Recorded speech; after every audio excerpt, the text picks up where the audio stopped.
Merci, Monsieur le Président. Messieurs les ministres, chers collègues, la Belgique est bien le pays du surréalisme. Ce matin, on apprend dans la presse que l'armée belge est incapable de lutter contre les quelques militaires extrémistes aux convictions islamistes radicales qui existent en son propre sein et qu'il est impossible de les licencier faute de moyens juridiques suffisants. Et par contre, dans un même temps, nous décidons d'aider la France dans sa lutte contre le terrorisme en lui apportant une aide logistique pour son opération au Mali. Que ne ferions-nous pas pour lutter contre le terrorisme en dehors de nos frontières? J'espère juste que nous aurons bien veillé à ne pas envoyer pour cette opération antiterroriste au Mali ces fameux soldats belges islamistes. Je le dis sous la forme de l'humour, mais ce qui se passe actuellement dans le monde ne me fait pas rire du tout. Ça ne me fait pas rire car sans aucun doute, les dirigeants de nos pays occidentaux sont en train de pendre les peuples pour des imbéciles avec l'aide et le soutien de la presse, qui n'est plus aujourd'hui qu'un organe de propagande des pouvoirs en place. Un peu partout dans le monde, les interventions militaires et les déstabilisations de régimes deviennent de plus en plus fréquentes. La guerre préventive est devenue la règle. Et aujourd'hui, au nom de la démocratie ou de la lutte contre le terrorisme, nos États s'octroient le droit de violer la souveraineté de pays indépendants et de renverser des dirigeants légitimes. Il y a eu l'Irak et l'Afghanistan, ces guerres du mensonge américain, sont venues par la suite la Tunisie, l'Égypte, la Libye, où, grâce à vos décisions, notre pays a participé en première ligne à des crimes contre l'humanité pour renverser à chaque fois, des régimes progressistes et modérés et pour les remplacer par des régimes islamistes dont, et c'est quand même bizarre, la première volonté fut d'imposer la charia. Il en est de même actuellement en Syrie, où la Belgique finance honteusement l'armement des rebelles islamistes qui tentent de renverser Bachar al-Assad. Ainsi, en pleine crise économique, alors que de plus en plus de Belges ont des difficultés pour se loger, se nourrir, se chauffer ou se soigner, et oui, j'entends déjà le sale populiste que je suis, eh bien le ministre des Affaires étrangères, il a décidé d'offrir aux rebelles syriens 9 millions d'euros. Bien sûr, on tentera de nous faire croire que cet argent servira à des fins humanitaires, un mensonge de plus. Et comme vous le voyez, depuis des mois, notre pays ne fait que participer à la mise en place de régimes islamistes dans le nord de l'Afrique et au Moyen-Orient. Alors, quand on vient prétendre partir en guerre pour lutter contre le terrorisme au Mali, eh bien, j'ai bien envie de rire. C'est faux. Sous des apparences de bonnes actions, nous n'intervenons que pour défendre des intérêts financiers, dans une totale logique néocolonialiste. Il n'est véritablement pas cohérent de partir aider la France au Mali au nom de la lutte contre le terrorisme islamiste, lorsqu'au même moment, on soutient en Syrie le renversement de Bachar al-Assad par des rebelles islamistes qui souhaitent imposer la charia, comme c'est déjà le cas en Tunisie ou en Libye. Et il faut vraiment arrêter de nous mentir et de prendre les gens pour des imbéciles. Le temps est au contraire venu pour dire la vérité.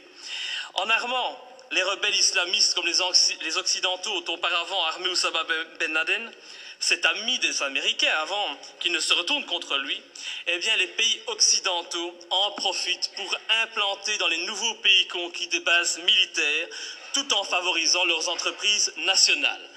Tout est donc stratégique. En Irak, nos alliés américains ont mis la main sur les richesses pétrolières du pays. En Afghanistan, ce fut sur l'opium et la drogue, toujours très utiles, pour se faire beaucoup d'argent assez rapidement. En Libye, en Tunisie, en Égypte ou encore en Syrie, le but fut et est encore actuellement de renverser les pouvoirs modérés pour les remplacer par des pouvoirs islamistes qui très rapidement deviendront gênants et que nous attaquerons sans vergogne sous prétexte de lutter, à ce moment-là encore, contre le terrorisme ou de protéger Israël. Et dont les prochaines cibles sont déjà connues. Dans quelques mois, je prends le pari que nos regards se tourneront vers l'Algérie et finalement vers l'Iran. Faire la guerre pour libérer des peuples d'un agresseur extérieur, c'est noble. Mais faire la guerre pour défendre les intérêts des États-Unis, faire la guerre pour défendre les intérêts de grosses sociétés comme Areva. Faire la guerre pour mettre la main sur des mines d'or, ça n'a rien de noble. Et cela fait de nos pays des pays agresseurs et voyous. Personne n'ose parler, mais qu'à cela ne tienne, je ne me tairai pas. Et tant pis si ma lutte doit me faire passer pour un ennemi de ce système qui bafoue les droits de l'homme au nom des intérêts financiers, géostratégiques et néocolonialistes. Bafouer ce régime et le dénoncer, c'est un devoir et une fierté pour moi. Et sincèrement, et je m'excuse pour le vocabulaire populaire utilisé, j'emmerde tous les soi-disant bien-pensants, qu'ils soient de gauche, de droite ou du centre, qui sont aujourd'hui au basque de nos pouvoirs corrompus et qui se plairont à me tourner en ridicule. J'emmerde nos dirigeants qui jouent avec leurs bombes comme des gamins dans une cour de récréation. J'emmerde ceux qui prétendent être des démocrates alors qu'ils ne sont que des criminels de bas étage. Je n'ai pas beaucoup de respect non plus pour les journalistes qui ont le culot de faire passer les opposants pour des débiles mentaux alors qu'au fond ils savent très bien que ces opposants ont parfaitement raison.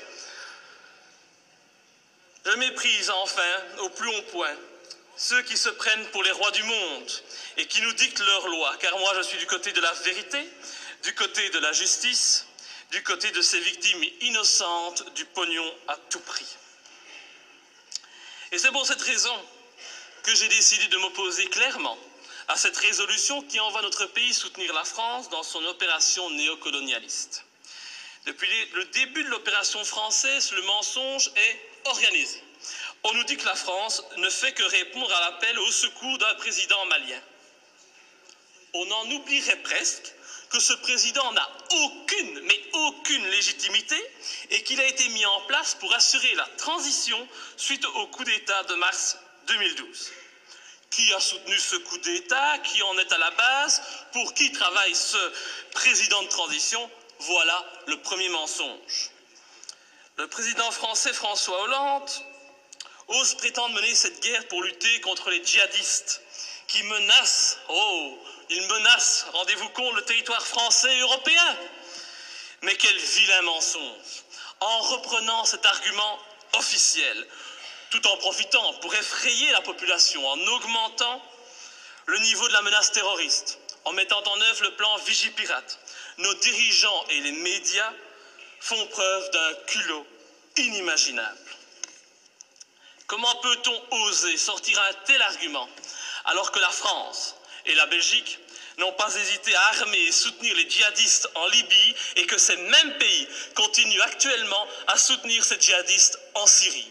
Ces prétextes ne servent qu'à cacher des desseins stratégiques et économiques.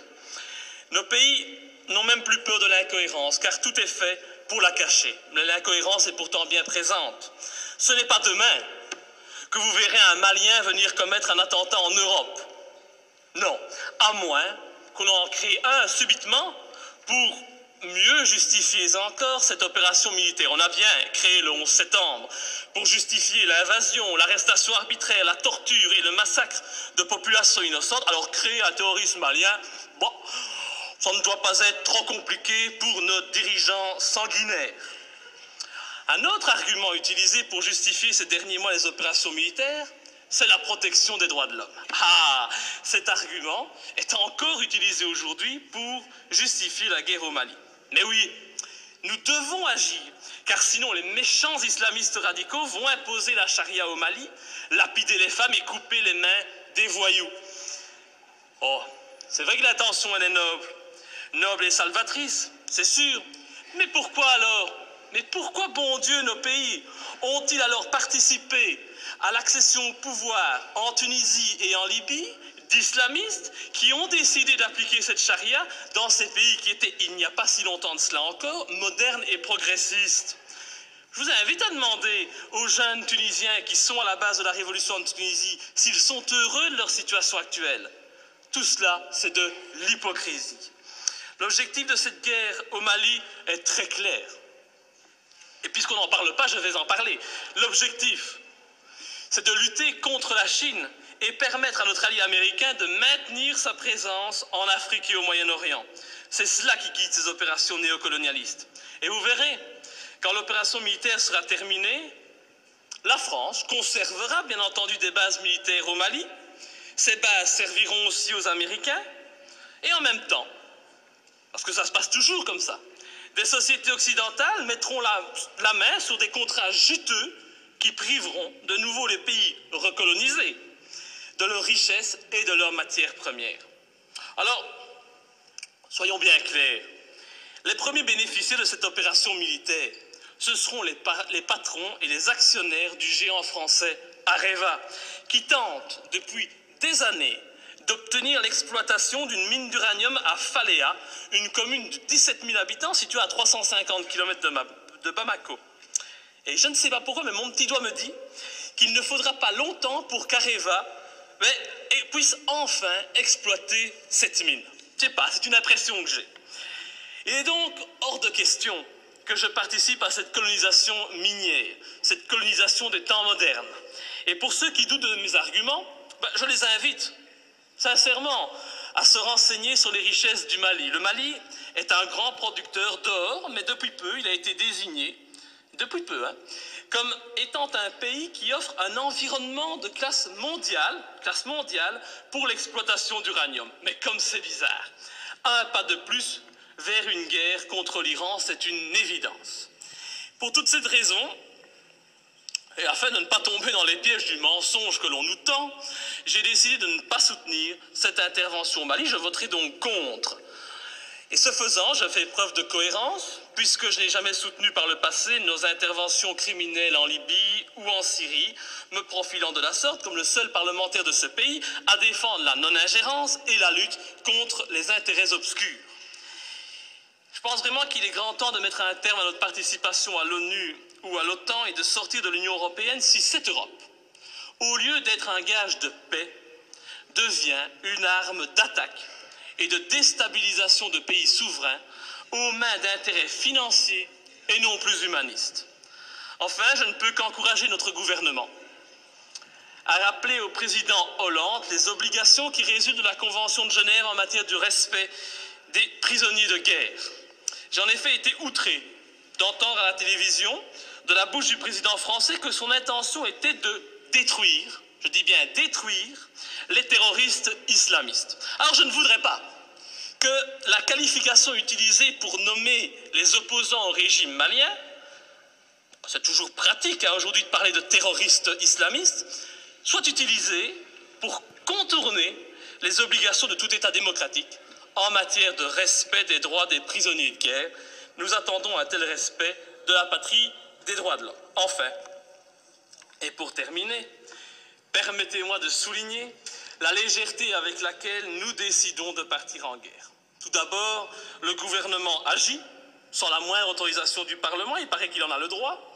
Il envoie du matériel, des hommes au Mali. Le Parlement réagit par la suite, et quand il réagit, comme aujourd'hui, eh bien, cette institution n'est composée que d'un tiers de ses membres. Encore beaucoup moins si on parle des élus francophones. C'est donc une légèreté coupable qui ne m'étonne pas vraiment, venant d'un Parlement de toutous soumis aux diktats des partis politiques. Je vous remercie. Monsieur le ministre des Affaires étrangères.